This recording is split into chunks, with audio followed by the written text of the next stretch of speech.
El fantasma de Canterville. Oscar Wilde.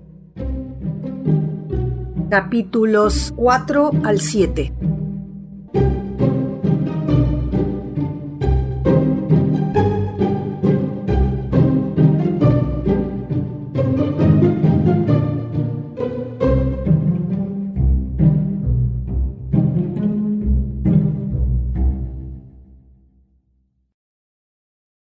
Capítulo 4.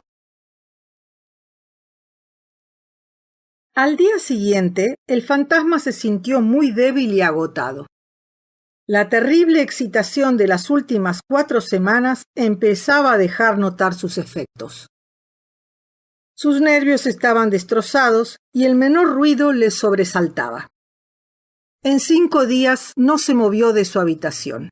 Y al fin se decidió a abandonar la repetición de las manchas de sangre en el pavimento de la biblioteca. Si no gustaban a la familia Otis, era porque no las merecían. Resultaba evidente que se trataba de personas de una mentalidad inferior y vulgar, totalmente incapaces de apreciar el valor simbólico de los fenómenos sensitivos. La cuestión de las apariciones fantasmales y el desenvolvimiento de los cuerpos astrales era, por supuesto, un asunto diferente e indiscutiblemente fuera de su control. Tenía el solemne deber de aparecer por el corredor una vez por semana y de mascullar palabras incomprensibles desde el mirador en los primeros y terceros miércoles de cada mes. Y no veía cómo podía zafarse honrosamente de sus obligaciones. Cierto que su vida había sido muy criminal, pero por otra parte era un hombre muy escrupuloso en lo tocante a todo lo sobrenatural. Así pues, los 3 sábados siguientes atravesó, como de costumbre, el corredor entre la medianoche y las 3 de la madrugada, tomando toda clase de precauciones para no ser visto ni oído. Se quitaba las botas, pisaba con la mayor ligereza posible sobre las viejas maderas carcomidas, se envolvía en una gran capa de terciopelo negro y tenía buen cuidado de emplear el lubricante para engrasar sus cadenas.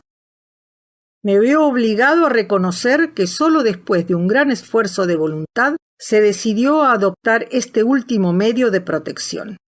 Sin embargo, una noche, mientras la familia estaba cenando, se deslizó en el dormitorio de Mr. Otis y se llevó el frasquito.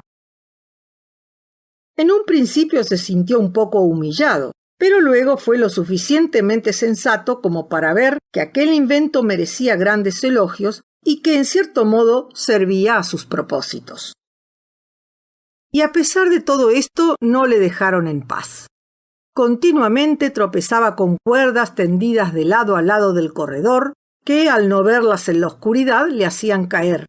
Y en una ocasión, disfrazado para el papel de Isaac el Negro o el cazador de Hogley, sufrió una grave caída al pisar un trecho de corredor resbaladizo que los gemelos habían preparado desde la entrada del cuarto de los tapices hasta el rellano de la escalera de roble. Esta última injuria le enfureció tanto que decidió hacer un supremo esfuerzo para imponer su dignidad y posición social y tomó la resolución de visitar a la pareja de insolentes colegiales a la noche siguiente en su célebre personificación de Ruperto el Temerario o el Conde sin Cabeza. Hacía más de 70 años que no había aparecido con aquel disfraz. Es decir, desde que con él había asustado tanto a la hermosa Lady Barbara Modish, que rompió el compromiso con el abuelo del actual Lord Canterville, huyendo a Gretna Green con el guapo Jack Castleton, declarando que nada del mundo la induciría a casarse en el seno de una familia que permitía a tan terrible fantasma pasear por la terraza a la caída de la tarde. El pobre Jack murió poco después en un duelo provocado por Lord Canterville en Wandsworth Common, y Lady Barbara murió de pena en Tunbridge Wells antes de que finalizara el año. Así que fue un éxito por todos conceptos. Si se me permite emplear la jerga teatral para aplicarla a uno de los mayores misterios de lo sobrenatural, o empleando un término más científico, en un mundo más allá de la naturaleza, diré que era un trabajo de maquillaje extremadamente difícil y que requería algo más de 3 horas de preparación. Por fin todo estuvo listo y él muy satisfecho de su aspecto. Las grandes botas de montar que convenían al traje le estaban un poco grandes y solamente pudo encontrar una de las 2 pistolas de arzón, pero en general se sentía satisfecho. Y a la 1:15 atravesó el muro y se fue corredor abajo. Al llegar ante la habitación ocupada por los gemelos, y debí decirles que se la conocía por el dormitorio azul debido al color de sus cortinajes, se encontró la puerta entreabierta. Deseando que su entrada fuera sensacional, la abrió de par en par al tiempo que un pesado jarro de agua le caía encima, mojándole los huesos y no desmontándole el hombro por un par de centímetros. Al mismo tiempo oyó risas ahogadas procedentes de la cama. La impresión, para un sistema nervioso tan castigado como el suyo, fue tan grande que huyó a toda prisa hacia su habitación, y al día siguiente tuvo que guardar cama con un fuerte constipado. Lo único que le consolaba en medio de todo era el hecho de no llevar consigo la cabeza. De haberlo hecho, las consecuencias habrían sido gravísimas. A partir de este momento perdió toda esperanza de conseguir espantar algún día a esa ordinaria familia americana y se conformó con rondar por los corredores en zapatillas de paño, con una gruesa bufanda roja alrededor del cuello por temor a las corrientes de aire y un pequeño arcabuz para el caso de que los gemelos le atacaran. El día 19 de septiembre tuvo que sufrir el golpe de gracia. Había bajado al Gran Zaguán con la seguridad de que allí, por lo menos, no le molestarían. Y se distraía con observaciones satíricas sobre las 2 grandes fotografías del ministro de Estados Unidos y su esposa, que ocupaban ahora el lugar de los retratos de familia de los Canterville. Iba sencilla y decentemente vestido con un largo sudario salpicado de moho de cementerio. Se había atado la mandíbula con una tira de lienzo amarillo y llevaba una pequeña linterna y una pala de sepulturero. La verdad es que vestía el traje de Jonás sin sepultura o el ladrón de cadáveres de Chertsey Barn, una de sus más notables personificaciones y de las que los Canterville tenían motivos sobrados para recordar, ya que fue la verdadera causa de su pelea con su vecino Lord Rufford. Sería alrededor de las 2:15 de la madrugada y por lo que podía juzgar no había nadie despierto. Sin embargo, al dirigirse hacia la biblioteca para ver si quedaba alguna huella de la mancha de sangre, 2 figuras se abalanzaron sobre él desde un rincón oscuro, agitando los brazos locamente por encima de sus cabezas y chillando «bu» en su oído. Presa de un pánico que en aquellas circunstancias era más que natural, corrió hacia la escalera, pero se encontró allí con Washington Otis, que le esperaba con la manguera del jardín, y viéndose cercado por sus enemigos, casi acorralado, tuvo que desvanecerse por la gran cocina de hierro, que afortunadamente para él no estaba encendida, y abrirse paso hasta su habitación por entre tubos y chimeneas, llegando en un terrible estado de desesperación, suciedad y desorden. Después de esto no se le volvió a ver en ninguna otra expedición nocturna. Los gemelos se quedaron muchas veces al acecho y sembraron los corredores de cáscaras de almendras todas las noches, con gran indignación de sus padres y del servicio, pero sin ningún éxito. Era evidente que el amor propio del fantasma estaba tan lastimado que se negaba a mostrarse. Visto lo cual, Mr. Otis volvió a ponerse a trabajar en la gran obra sobre la historia del Partido Demócrata, en la que llevaba trabajando algunos años. Mientras, Mrs. Otis organizó una magnífica gira campestre que asombró a todo el condado. Los muchachos se dedicaron a jugar al lacrosse, al póker y a otros juegos nacionales americanos. Virginia cabalgaba por las veredas acompañada por el joven duque de Cheshire, que había ido a pasar su última semana de vacaciones a Canterville Chase. Todo el mundo se figuró que el fantasma se había marchado, al extremo de que Mrs. Otis escribió a Lord Canterville, quien en respuesta expresaba su satisfacción por la noticia y mandaba sus más sinceras felicitaciones a la digna esposa del ministro. Pero los Otis se engañaban, porque el fantasma seguía en la casa, y aunque ahora muy decrépito, no por ello estaba dispuesto a dejar las cosas sin terminar, especialmente después de enterarse de que entre los invitados estaba el joven duque de Cheshire, cuyo tío abuelo, Lord Francis Stilton, había apostado en su día 100 libras con el coronel Carbury a que jugaría a los dados con el fantasma de Canterville, encontrándosele a la mañana siguiente paralizado sobre el suelo del salón de juego en un estado tal que, aunque llegó a una edad avanzada, no pudo nunca decir más palabras que 6 doble. La historia se propagó en su tiempo, aunque, por supuesto, y dado el respeto que merecían ambas familias, se hizo lo imposible por sofocarla. En un tercer tomo de Memorias del Príncipe Regente y sus amigos, por Lord Tuttle, puede encontrarse una relación detallada de las circunstancias que concurrieron. Era, pues, natural que el fantasma quisiera demostrar que no había perdido su influencia sobre los Stilton, con los que estaba algo emparentado, ya que una prima hermana se casó en segundas nupcias con el señor de Balkeley, del que los duques de Cheshire, como todo el mundo sabe, descienden en línea recta. Así que empezó sus preparativos para aparecerse al pequeño enamorado de Virginia en su célebre personificación de El monje vampiro o el benedictino desangrado. Una representación tan espantosa que cuando la vio la anciana Lady Startup, precisamente en una fatal Nochevieja, en el año 1764, empezó a lanzar unos chillidos tan penetrantes que terminaron en un ataque apoplético del que murió 3 días después, no sin antes desheredar a los Canterville, sus parientes más próximos, y dejar todo su dinero a su boticario de Londres. Sin embargo, a última hora, el terror que le inspiraban los gemelos le retuvo en su habitación, y el pequeño duque pudo dormir en paz bajo el baldaquín coronado de plumas del dormitorio real, soñando con Virginia. Capítulo 5.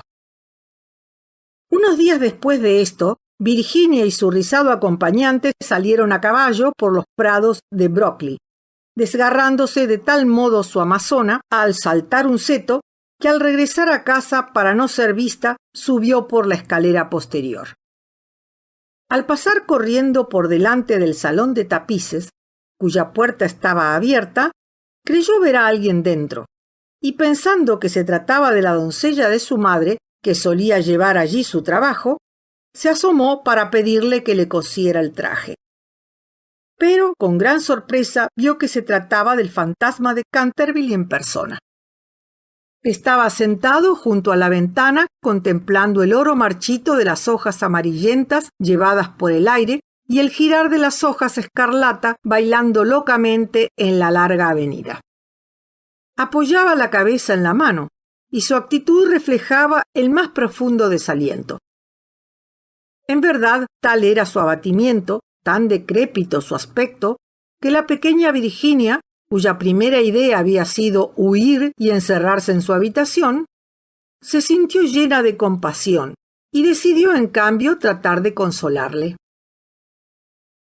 Tan leve era el paso de la niña y tan profunda la melancolía del fantasma que no se dio cuenta de su presencia hasta que ella le habló. «Cuánto lo siento por usted», le dijo, «pero mis hermanos regresan a Eton mañana, y luego, si se porta usted bien, nadie más volverá a molestarle». «Es absurdo pedirme que me porte bien», contestó volviéndose sorprendido para contemplar a la niña que se atrevía a dirigirle la palabra. «Totalmente inconcebible. Debo arrastrar y sacudir mis cadenas, y gemir por los ojos de las cerraduras, y caminar toda la noche, si es a esto a lo que te refieres. no es otra la razón de mi existencia. Esto no es ninguna razón de existir, y sabe de sobra que ha sido usted un hombre muy malo. Mrs. Amney nos contó, el mismo día de nuestra llegada, que mató usted a su esposa. Sí, lo reconozco, contestó el fantasma. Pero fue un asunto puramente familiar y que no importaba a nadie más. Eso de matar es muy feo, declaró Virginia, que a veces tenía una deliciosa actitud de puritana severa, heredada sin duda de algún antepasado de Nueva Inglaterra.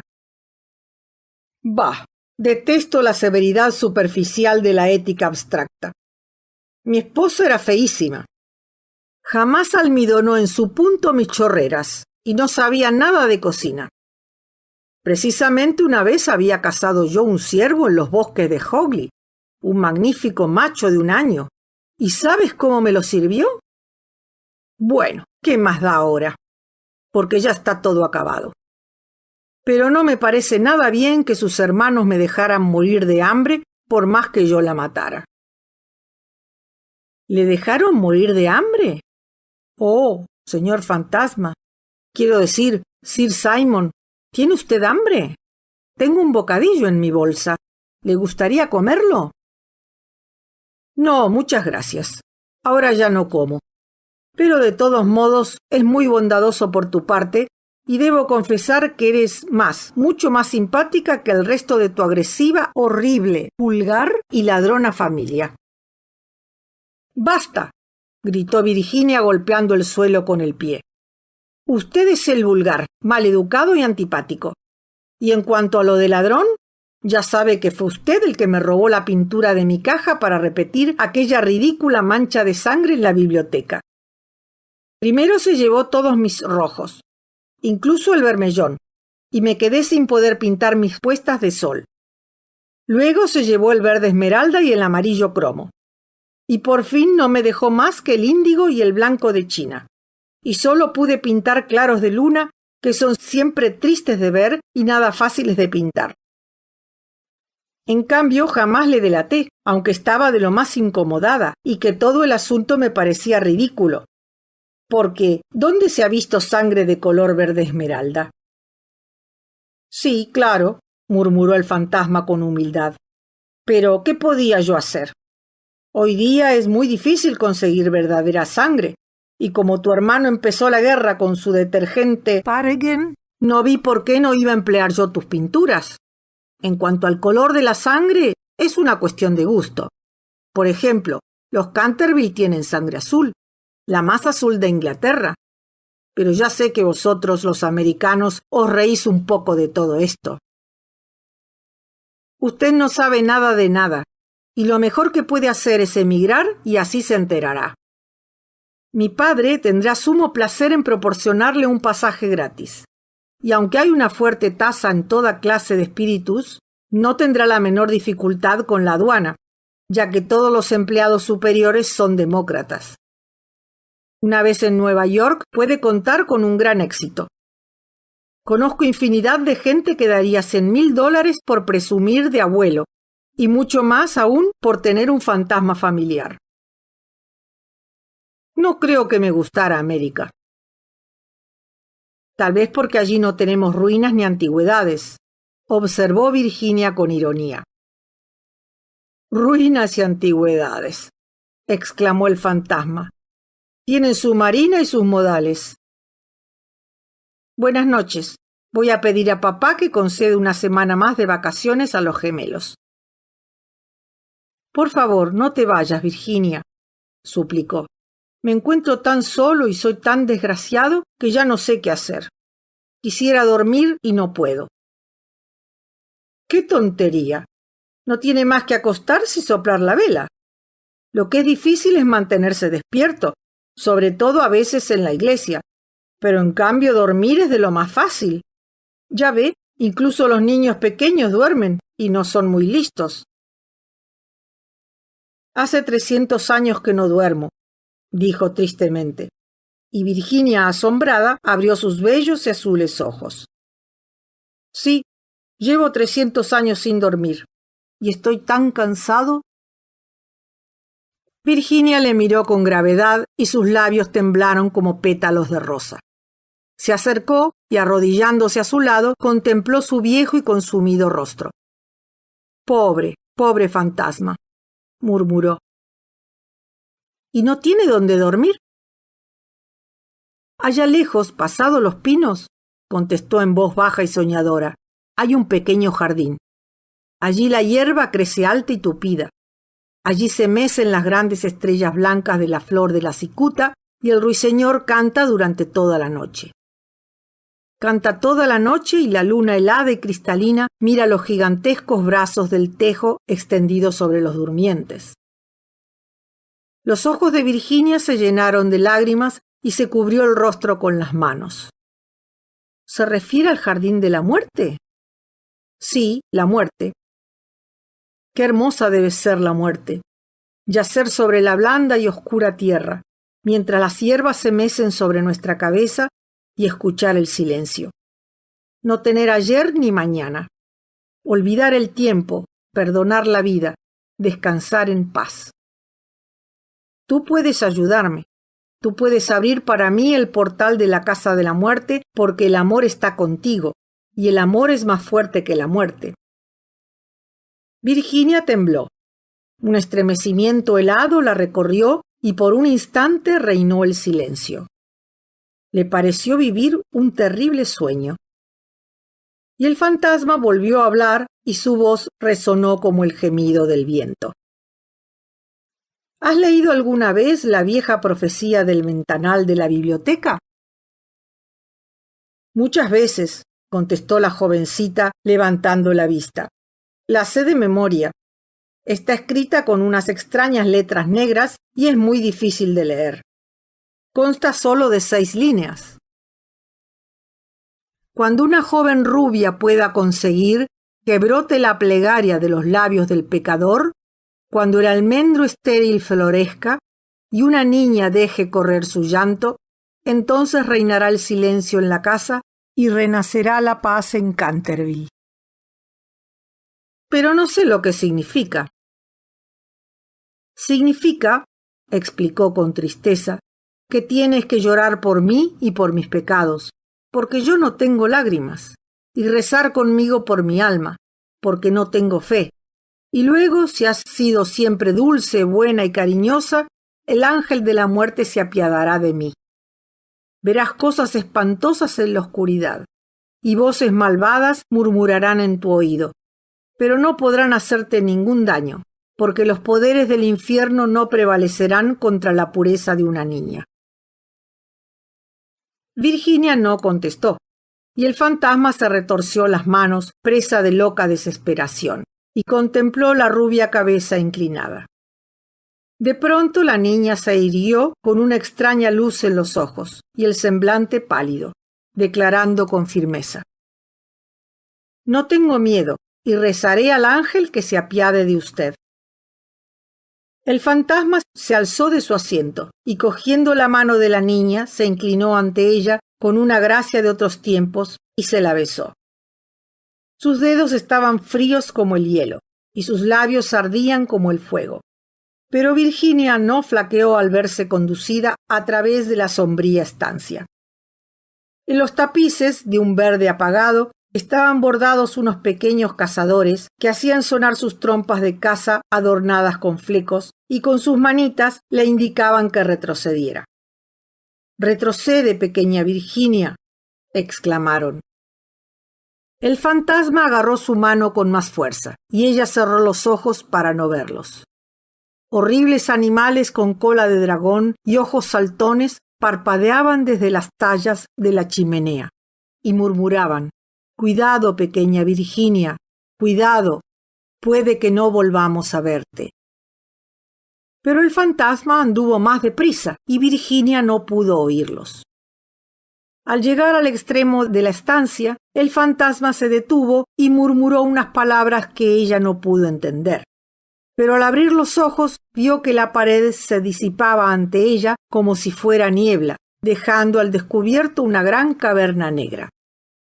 Un viento helado los azotó y la niña sintió que le tiraban del vestido.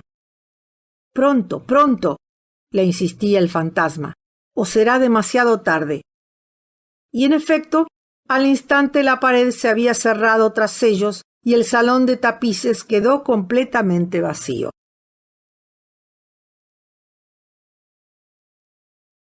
Capítulo 6. 10 minutos más tarde sonó la campana para el té y al ver Mrs. Otis que Virginia no bajaba, mandó a uno de los lacayos a buscarla. Poco después, éste regresó diciendo que no podía encontrar a Miss Virginia por ninguna parte. Como tenía la costumbre de salir todas las tardes al jardín a cortar flores para la cena, Mrs. Otis no se alarmó en un principio, pero cuando al dar las 6 Virginia no había aparecido aún, empezó a intranquilizarse de veras y mandó a los muchachos en su busca, mientras ella y Mr. Otis registraban todas las habitaciones de la casa. A las 6:30 regresaron los chicos diciendo que no habían encontrado rastro de su hermana por ninguna parte. Ante esto cundió la alarma. Nadie sabía qué hacer cuando Mr. Otis recordó de pronto que días antes había dado permiso a una tribu de gitanos para acampar en el parque. Por ello salió inmediatamente en dirección de Blackfell Hollow, donde sabía que se encontraban, acompañado por su hijo mayor y 2 mozos de la granja. El pequeño duque de Cheshire, completamente loco de angustia, suplicó insistentemente que se le permitiera ir. Pero Mr. Otis no quiso, porque temía que hubiera alguna escaramuza. Pero al llegar al lugar se encontró con que los gitanos se habían ido, haciéndose evidente que su marcha había sido precipitada, pues el fuego ardía todavía y en la hierba se veían unos platos abandonados. Después de mandar a Washington y a los 2 hombres a recorrer la comarca, regresó a su casa y mandó telegramas a todos los inspectores de policía del distrito, rogándoles que buscaran a una niña que había sido robada por gitanos o vagabundos. Luego mandó ensillar su caballo y después de insistir para que su esposa y los 3 muchachos se sentaran a cenar, salió a galope por la carretera de Ascot acompañado por un palafrenero. Sin embargo, apenas había recorrido 2 o 3 kilómetros, oyó tras él el galope de un caballo, y volviéndose vio al pequeño duque de Cheshire montado en su pony, con la cara arrebolada y sin sombrero. «Lo siento, Mr. Otis», jadeó el muchacho, «pero no puedo tragar la cena mientras Virginia está perdida. Por favor, no se enfade conmigo. Si el año pasado nos hubiese permitido prometernos, todo esto no habría ocurrido. ¿Verdad que no me mandará a regresar? No puedo ni quiero irme». El ministro no pudo evitar sonreír al guapo y atolondrado muchacho, conmovido ante la devoción que sentía por Virginia. Así que, inclinándose sobre su caballo, le golpeó cariñosamente la espalda y dijo: «Bueno, Cecil, si no quieres regresar, tendré que llevarte conmigo, pero será necesario comprarte un sombrero en Ascot». «Al diablo el sombrero, yo quiero encontrar a Virginia», exclamó el pequeño duque, riendo, y emprendieron el galope hacia la estación. Una vez allí, Mr. Otis preguntó al jefe de estación si había visto a alguien que se pareciera a Virginia, pero no supieron darle razón de ella. No obstante, el jefe de estación telegrafió a todas las estaciones del trayecto y le aseguró que ejercería una cuidadosa vigilancia. Después de comprar un sombrero para el pequeño duque en una pañería que ya se disponía a cerrar, Mr. Otis se dirigió hacia Bexley, una aldea situada a unos 7 kilómetros de distancia y que, según le habían dicho, era un lugar frecuentado por gitanos, porque tenía un gran prado cercano y conveniente. Allí despertaron al guardia rural, pero no pudieron sacarle nada, y después de recorrer toda la pradera, volvieron grupas y llegaron a Canterville Chase alrededor de las 11, rendidos de cansancio y con el corazón destrozado. A la entrada de la verja encontraron a Washington y a los gemelos esperándole con linternas porque la avenida estaba muy oscura. Nadie había encontrado el menor rastro de Virginia, Los gitanos habían sido alcanzados en una pradera de Broxley, pero no estaba con ellos, y habían explicado su marcha precipitada, diciendo que habían confundido la fecha de la feria de Chorlton, y que se fueron con tanta prisa por temor a llegar con retraso. Parecieron sinceramente entristecidos al enterarse de la desaparición de Virginia, ya que estaban profundamente agradecidos a Mr. Otis por haberle permitido acampar en su parque, y 4 de ellos se quedaron atrás para ayudar a la búsqueda. Se vació el estanque de las carpas y se registró de nuevo toda la casa, aunque sin el menor resultado. Se hizo evidente que durante aquella noche por lo menos Virginia seguiría perdida, y con el mayor desconsuelo Mr. Otis y los muchachos se dirigieron a pie a la casa, seguidos por el palafrenero y los caballos. En el zaguán encontraron a un grupo de sirvientes asustados y echada sobre el sofá de la biblioteca a la pobre Mrs. Otis, enloquecida por el terror y la inquietud, mientras la anciana ama de llaves le humedecía la frente con agua de colonia. Mr. Otis insistió en que se tenía que comer algo y mandó preparar cena para todos. Fue una comida melancólica, ya que nadie habló e incluso los gemelos parecían asustados y consternados, pues querían mucho a su hermana. Cuando hubieron terminado, Mr. Otis, a pesar de los ruegos del pequeño duque, los mandó a todos a la cama, diciendo que no se podía hacer nada más aquella noche, y que a la mañana siguiente telegrafiaría a Scotland Yard para que le enviaran inmediatamente algunos detectives. Pero en el preciso instante en que salían del comedor, el reloj de la torre empezó a dar las 12, y cuando sonaba la última campanada, se oyó un estrépito seguido de un grito estridente. Un trueno espantoso sacudió la casa. Una melodía irreal flotó en el aire. Y Virginia salió al rellano de la escalera, pálida y desencajada, llevando un cofrecillo en las manos. Al instante todos corrieron hacia ella. Mrs. Otis la estrechó apasionadamente en sus brazos. El duque la ahogó con la violencia de sus besos, y los gemelos bailaron una frenética danza guerrera alrededor del grupo. «Dios santo, hija mía, ¿dónde has estado?», preguntó Mr. Otis algo enfadado, pensando que había querido hacerles una jugarreta. «Cecil y yo hemos recorrido la comarca a caballo buscándote, y tu madre casi ha enloquecido de inquietud. No debes volver a repetir semejantes bromas». «Pero al fantasma sí, pero al fantasma sí», gritaron los gemelos sin dejar de brincar. «Hija de mi vida, gracias a Dios que estás con nosotros. No debes volverte a alejar de mi lado», murmuraba Mrs. Otis besando a la temblorosa muchacha y alisando su enmarañada melena de oro. «Papá», dijo sencillamente Virginia, «he estado con el fantasma. Ya está muerto y debes venir a verlo. Habría sido muy malo, pero estaba sinceramente arrepentido de todo lo que había hecho. Y antes de morir me regaló este cofre de hermosas joyas». Toda la familia la contempló muda de asombro, pero ella tenía una expresión grave, y dando la vuelta los guió a través de la abertura de la pared, por un corredor secreto muy estrecho, seguidos por Washington con una vela encendida que había cogido de la mesa. Por fin llegaron ante una gruesa puerta de roble claveteada de hierro oxidado. Cuando Virginia la tocó, giró sobre sus pesados goznes y se encontraron en una pequeña estancia abovedada y con una minúscula ventana enrejada.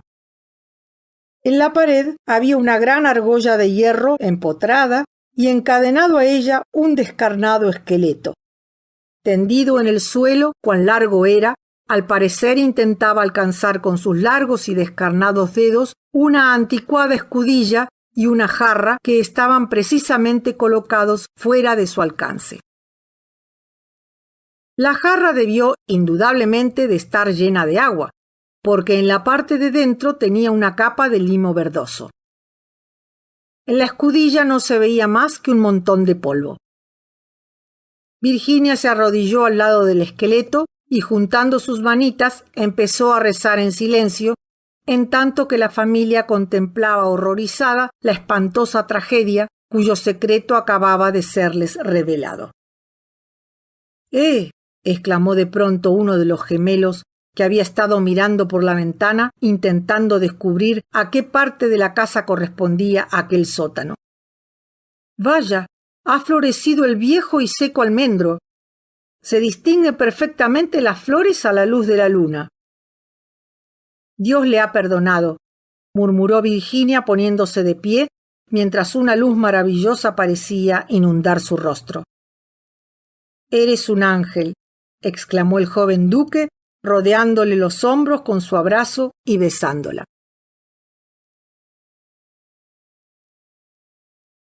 Capítulo 7. 4 días después de estos extraños acontecimientos, un cortejo fúnebre abandonaba a las 11 de la noche Canterville Chase. La carroza iba tirada por 8 caballos negros, cada uno de los cuales llevaba sobre su cabeza un penacho de plumas de avestruz que se balanceaban. El ataúd de plomo iba cubierto con un rico paño de púrpura, sobre el que estaban bordadas en oro las armas de los Canterville. La carroza y los coches de respeto iban flanqueados por los criados portadores de hachones encendidos, y el cortejo resultaba grandioso e impresionante. Lord Canterville presidía el duelo, llegado especialmente de Gales para asistir al entierro, y ocupaba junto con la pequeña Virginia el primer coche. Luego seguían el ministro de los Estados Unidos y su esposa. Después, Washington y los 3 muchachos. Y en el último coche iba Mrs. Sumney. Todo el mundo estuvo de acuerdo en que, puesto que durante más de 50 años de su vida había estado asustada por el fantasma, tenía perfecto derecho a verle desaparecer para siempre. Se había mandado cavar una profunda fosa en un rincón del cementerio, precisamente al abrigo del viejo tejo, y el reverendo Augustus Dampier recitó las oraciones de una forma conmovedora. Cuando hubo terminado la ceremonia, los criados, según una antigua costumbre observada por la familia de los Canterville, apagaron sus hachones y en el momento en que el ataúd fue bajado a la fosa, Virginia se adelantó y depositó encima una gran cruz hecha con flores de almendro, blancas y rojas. Al terminar de dejarla, la luna asomó por detrás de una nube, inundando el pequeño cementerio con su plata silenciosa, y de una cercana arboleda se elevó el canto de un ruiseñor. Virginia recordó entonces la descripción que del jardín de la muerte le hizo el fantasma, sus ojos se llenaron de lágrimas y apenas abrió la boca en el viaje de regreso. A la mañana siguiente, antes de que Lord Canterville marchara a la ciudad, Mr. Otis fue a hablar con él para tratar de las joyas que el fantasma había regalado a Virginia. Eran magníficas, especialmente un gran collar de rubíes de vieja montura veneciana, que era una muestra soberbia del trabajo del siglo XVI, y de tan gran valor que Mr. Otis sintió vivos escrúpulos en permitir que su hija las aceptara. «Milord», le dijo, «sé que en este país se aplica la mano muerta, lo mismo a tierras que a pequeños objetos, y es evidente para mí que estas joyas deben o deberían ser consideradas como herencia familiar. Por tanto, le ruego que se las lleve a Londres y las considere como parte de su patrimonio, restituido en extraordinarias circunstancias. En cuanto a mi hija, es solo poco más que una niña, y hasta ahora, me complace decirlo, ha demostrado poco interés por estos objetos de lujo superfluo. También sé por mi esposa, y debo decir que es una autoridad en objetos de arte, pues tuvo el privilegio de pasar varios inviernos en Boston siendo soltera, que estas piedras preciosas son de gran valor monetario y que si se pusieran en venta podría sacarse de ellas una bonita cantidad. Por estas circunstancias, Lord Canterville, tengo la seguridad de que reconocerá que no puedo permitir que queden en posesión de ningún miembro de mi familia, y que, la verdad, tales baratijas, por apropiadas y necesarias que sean para la dignidad de la aristocracia británica, estarían completamente fuera de lugar entre personas educadas en los principios severos, y yo diría que inmortales, de la simplicidad republicana. Creo, no obstante, que debo mencionar que Virginia desea que le permita usted conservar el cofrecillo como recuerdo de su infortunado, aunque descarriado antepasado. Como es muy viejo y está en muy mal estado de conservación, quizás encuentre usted razonable acceder a mi petición. Por mi parte, confieso mi sorpresa al ver a uno de mis hijos demostrar simpatía hacia un medievalismo del tipo que sea. Y solo me lo explico si se tiene en cuenta que Virginia nació en uno de los suburbios de Londres, poco después de que mi esposa regresara de un viaje a Atenas. Lord Canterville escuchó atentamente el discurso del digno ministro, manoseándose el bigote de vez en cuando para disimular una sonrisa involuntaria, y una vez que Mr. Otis hubo terminado de hablar, le estrechó afectuosamente la mano, diciéndole: «Mi querido amigo, su encantadora hijita hizo a mi infortunado antepasado, Sir Simon, un favor inmenso. Y lo mismo yo que mi familia estamos en deuda con ella por su maravilloso valor y decisión. Las joyas, por tanto, le pertenecen. Y a fe mía que creo que, si fuera lo bastante desalmado para arrebatárselas, el viejo tunante no tardaría ni 2 semanas en salir de su tumba para amargarme el resto de mi vida. En cuanto a que sean joyas de familia, no pueden considerarse como tales si no están mencionadas en un testamento o documento legal, y la existencia de estas joyas fue siempre ignorada. Le aseguro que tengo el mismo derecho a ellas que su mayordomo, y me atrevo a decir que cuando Miss Virginia sea mayor, se mostrará satisfecha por poder lucir joyas tan bellas. Además, olvida usted, Mr. Otis, que compró muebles y fantasmas de acuerdo con una valoración y según inventario, y que todo lo que pertenecía al fantasma pasaba inmediatamente a su poder, ya que, hiciera lo que hiciese de noche Sir Simon por los corredores, según la ley estaba verdaderamente muerto, y su compra le hacía dueño de sus bienes. Mr. Otis se quedó preocupado por la negativa de Lord Canterville y le suplicó que reflexionara de nuevo en su decisión. Pero el bondadoso par se mantuvo firme y terminó por convencer al ministro de que permitiera a su hija conservar el regalo hecho por el fantasma. Y cuando en la primavera de 1890 la joven duquesa de Cheshire fue presentada a la reina con motivo de su boda, sus joyas despertaron la admiración de todos. Porque Virginia ciñó la corona, que es el premio de todas las niñas americanas que han sido buenas, casándose con su juvenil enamorado tan pronto llegó éste a la mayoría de edad. Eran ambos tan encantadores y se amaban de tal modo que todo el mundo se mostraba satisfecho con aquella boda, excepto la vieja duquesa de Dumbleton, que había intentado casar al duque para una de sus hijas solteras y había dado nada menos que 3 cenas costosísimas para conseguirlo. Y aunque parezca raro decirlo, el propio Mr. Otis sentía un gran afecto personal por el joven duque, pero teóricamente era enemigo de títulos, y según sus propias palabras, temía que, en medio de las influencias enervantes de una aristocracia ávida de placeres, quedaran relegados los verdaderos principios de la simplicidad republicana. No obstante, sus temores eran totalmente infundados, y creo que al avanzar por la nave central de la iglesia de St. George, en Hanover Square, llevando a su hija del brazo, no había un hombre más orgulloso a lo largo y a lo ancho de Inglaterra. Terminada su luna de miel, el duque y la duquesa fueron a Canterville Chase y al día siguiente de su llegada se dirigieron por la tarde al solitario cementerio próximo al Pinar. Al principio surgieron dificultades sobre la inscripción que se pondría sobre la losa de Sir Simon, pero por fin decidieron grabar sencillamente las iniciales del nombre del anciano caballero y la leyenda que campeaba en el ventanal de la biblioteca.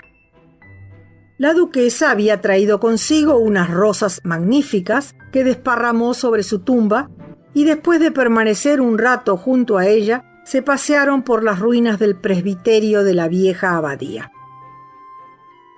La duquesa se sentó sobre una columna caída, mientras su marido, tumbado a sus pies, fumaba un cigarrillo y cogiéndole la mano le dijo: «Virginia, una mujer no debe tener secretos con su marido». «Pero Cecil, si no los tengo». «Sí los tienes», insistió sonriendo. «Jamás me has contado lo que te ocurrió cuando te quedaste encerrada con el fantasma». «Jamás se lo he dicho a nadie», contestó gravemente Virginia. «Ya lo sé, pero podrías decírmelo a mí». «Te ruego que no me lo pidas, Cecil. No puedo decírtelo». «Pobre Sir Simon. Le debo mucho». «Sí, no te rías, Cecil. De verdad que le debo mucho. Me hizo ver lo que es la vida, lo que significa la muerte y por qué el amor es más fuerte que ambos». El duque se levantó y besó con ternura a su esposa. «Puedes guardar tu secreto mientras tu corazón me pertenezca. Siempre ha sido tuyo, Cecil. Pero se lo dirás algún día a nuestros hijos, ¿verdad?». Virginia se ruborizó.